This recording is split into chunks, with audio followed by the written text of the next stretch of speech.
Hello student, स्वागत है आप सभी का हमारे इस यूट्यूब चैनल में। स्टूडेंट, आज हम देखेंगे बीए सेकेंड ईयर भूगोल का पेपर में पूछे जाने वाले प्रश्न भौतिक भूगोल से वायुमंडल।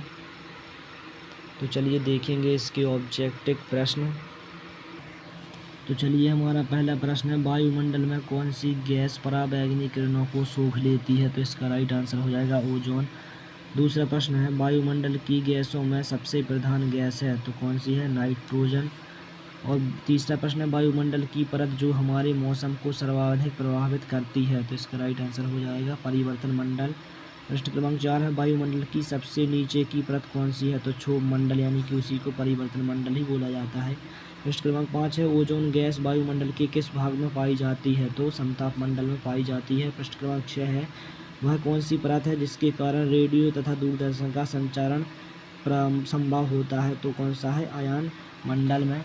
प्रश्न क्रमांक 7 है, वायुमंडल की कौन सी परत रेडियो तरंगों को पृथ्वी की ओर परिवर्तित करती है? तो कौन सी है? आयन मंडल।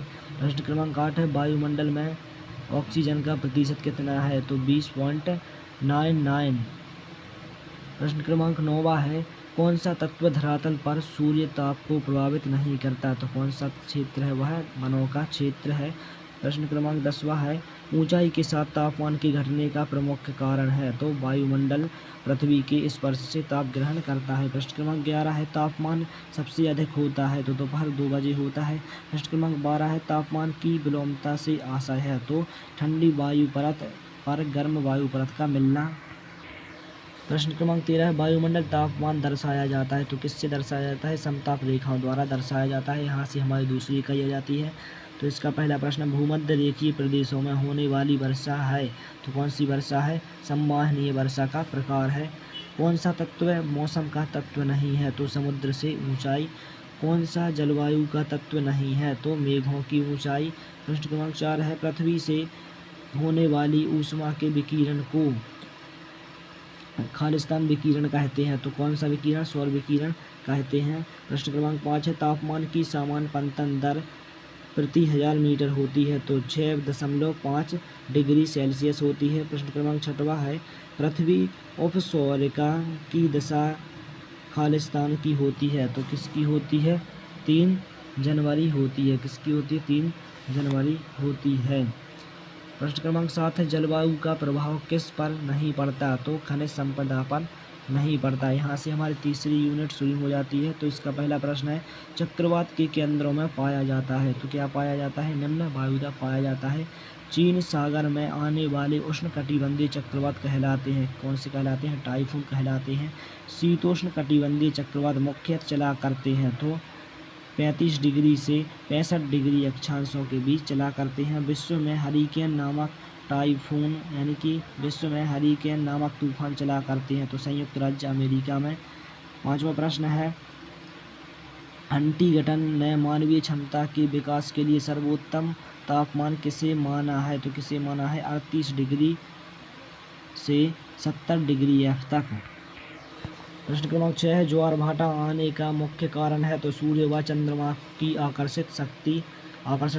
प्रश्न क्रमांक 7 है, सूर्य चंद्रमा तथा पृथ्वी के केंद्र एक रेखा में होते हैं तब खालिस्तान की उत्पत्ति होती है तो उच्च ज्वार की उत्पत्ति होती है। प्रश्न क्रमांक 8 है, महासागरों में उठने वाली तरंगों में सर्वाधिक विनाशकारी होते हैं तो कौन होते हैं? सुनामी। प्रश्न क्रमांक 9 है, अंधे महासागर में भूमध्य सागर की ओर धारा चलने का प्रमुख कारण है तो प्रचलित हवाएं। प्रश्न क्रमांक 10 है, निम्न में कौन सी गर्म जलधारा है? तो कौन सी गर्म जलधारा है? उत्तरी विषुवत रेखीय धारा। प्रश्न क्रमांक 11 है, दैनिक ज्वार भाटे में समय का अंतर है तो 12 घंटे 26 मिनट का अंतर है।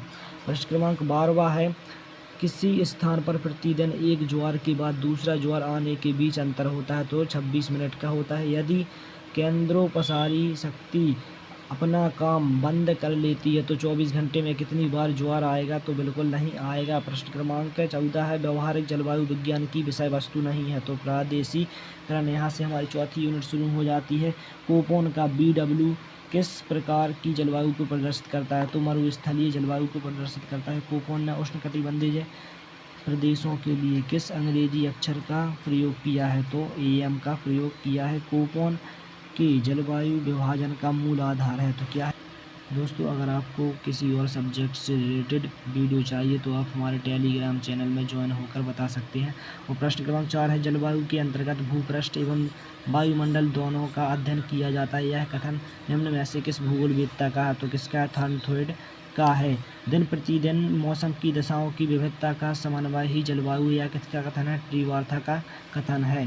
प्रश्न क्रमांक 6 है, perspective of nature of geography नामक पुस्तक किस वैज्ञानिक ने लिखी थी? तो किसने लिखी थी? हॉटसन ने लिखी थी। प्रश्न क्रमांक 7 है, उष्ण ऋतु में रहत ध्रुवीय जलवायु को कोपन ने दर्शाया। ई अक्षर से दर्शाया है। कोपन के BSH जलवायु वर्ग का औसत तापमान है, तो 18 डिग्री सेंटीग्रेड से अधिक। विश्व का सबसे बड़ा महासागर है, तो प्रशांत महासागर है।